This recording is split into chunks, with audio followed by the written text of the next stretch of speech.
দেশের জন্য জীবন দিছে, আমি খুশি, কিন্তু আমার সন্তানকে আগুন দিয়ে পুড়ে মারলো কিসের জন্য?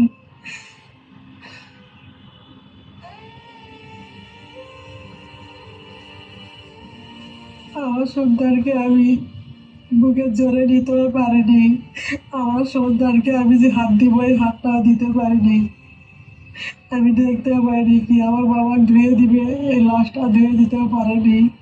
আমার বাবা কি ক্ষতি করছে, আমি আগুনটা না পুড়ে দিলে আমি ঠিকই দেখা পারতাম, আমার বাবাকে লালন পালন করে আমি মাটি দিতাম।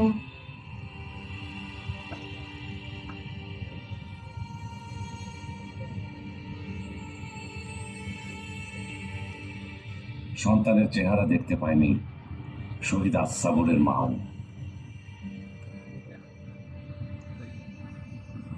এই ছবিটা যখন আমি পাইছি, থানা জমা দিতে বলছিল, তখন আমি বুঝতে পারছি যে তার আগে আমি মনে করবো যে আমার বাচ্চা জীবিত অবস্থায় পড়াইছে।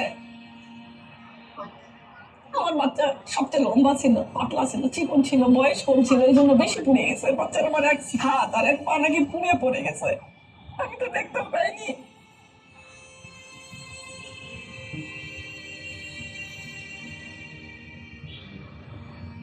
পড়ে গেলেও তাদের সন্তানের লাশটাকে তারা কবর দিতে পেরেছিল।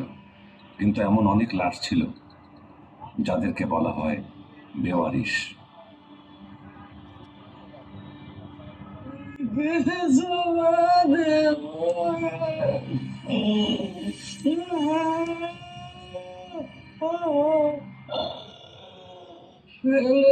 তুই কই আছো তো বাবা, তুই কই আছো? আমার বোতল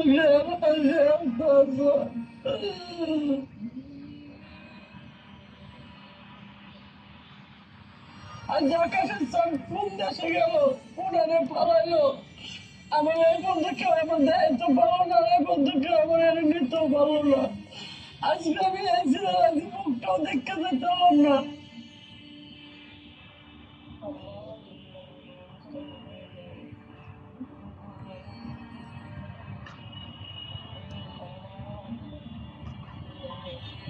আমি লাল মিয়া, আমার ছেলে শুয়ে এলো না, এই যে এইখানে শুয়ে আছে, বেরিস না করো। আমার ছেলের কবর কোনটা এটা আমি চাই। নিজের সন্তানকে খুঁজে না পাওয়ার আক্ষেপ মেনে নেওয়া যেমন কঠিন, তেমনি কঠিন নিজের বাবার সাথে কথা বলতে না পারা অতৃপ্তি। Takatnya juga bagi dari muda saya itu udah kita buka takut nak kenapa?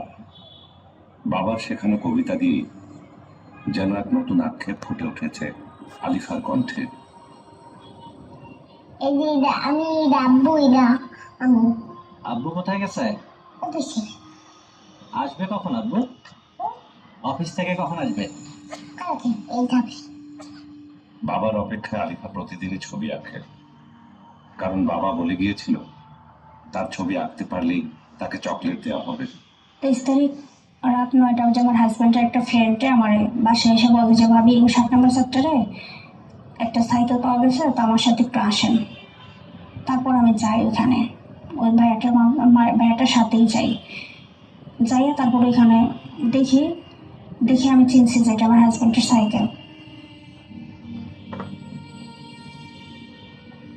19 July রাত 9টা বাজে ঢাকা মেডিকেল জরুরি বিভাগে রাইখে আসছি, আপনারা ওখানে যা খোঁজ করে দেখতে পারেন।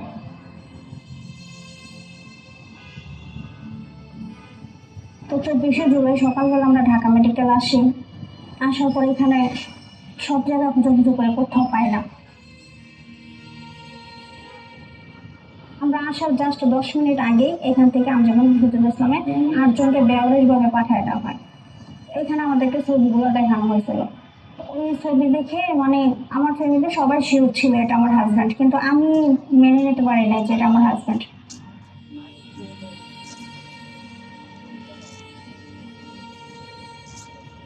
আমার হাজব্যান্ডের শেষ দেখাটা আমরা দেখতে পারি না এখনো পর্যন্ত। আমি মাইনাই নিতে পারি না যে আমার হাজব্যান্ড নাই।